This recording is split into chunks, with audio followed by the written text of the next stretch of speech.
One of the most powerful assets that you have as a Facebook advertiser is an ad that gets a lot of engagement. Shares, likes, comments, all of that creates what we call social proof. And really it builds trust with the people that you're trying to reach. It shows them that there's been a positive response to what you're putting out there, and it really helps create a more effective ad.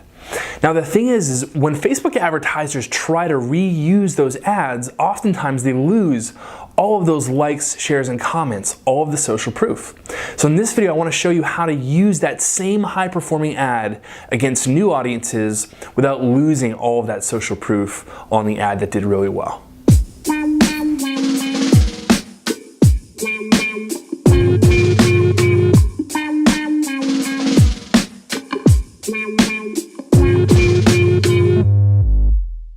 Okay, so by way of reminder, the problem that we're trying to solve is that when we have an ad doing really well and we want to use it on other audiences, when we try to duplicate it, we're going to lose all of those comments and shares.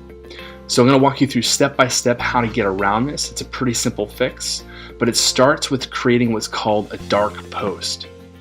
Now, in order for this tactic to work, you have to create a dark post. I'm not going to go through that in this video, but essentially it's creating a post that's just not public or published on your page.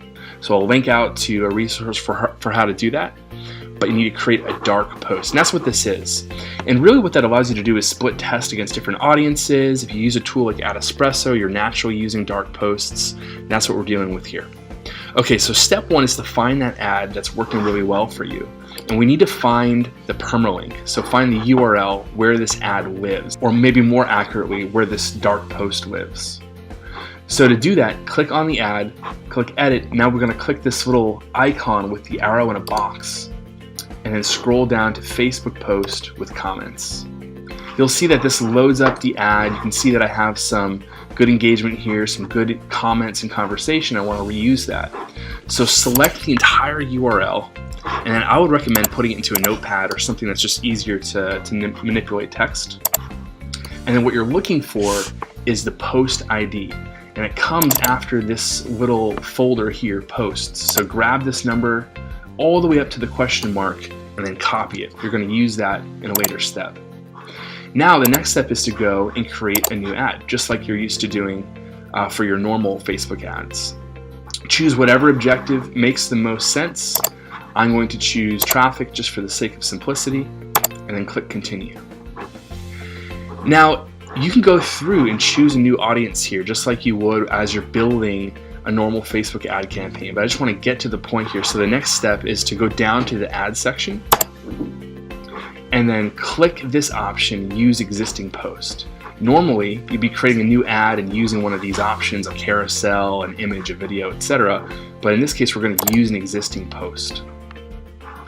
Okay, you can see that there's some quick ways to grab page posts that have run before, but I'm going to click Enter Post ID to find the exact ad that we need. And you remember in the last step, I grabbed that post ID from the URL. So paste it in here and click Submit. And voila, it appears right here. So you can scroll down and see that the same reactions, the same comments are still there. Now the beauty of this is I can go back to the ad set and I can start to choose a new audience. I can segment that audience, I can just run on a totally new location, but the creative, the ad that I'm going to use, is the same one with the same engagement and social proof that we had before. So that's it. So remember, you need to start with creating a dark post, then find the URL of that dark post, and then you're going to locate the post ID, create a new ad, and select existing post, and then enter your post ID, and that's it. You can do this as many times as you'd like for new campaigns, for new ad sets, and again, the beauty is that you can take that social proof and carry it with you wherever you go and whatever new audiences you want to test out.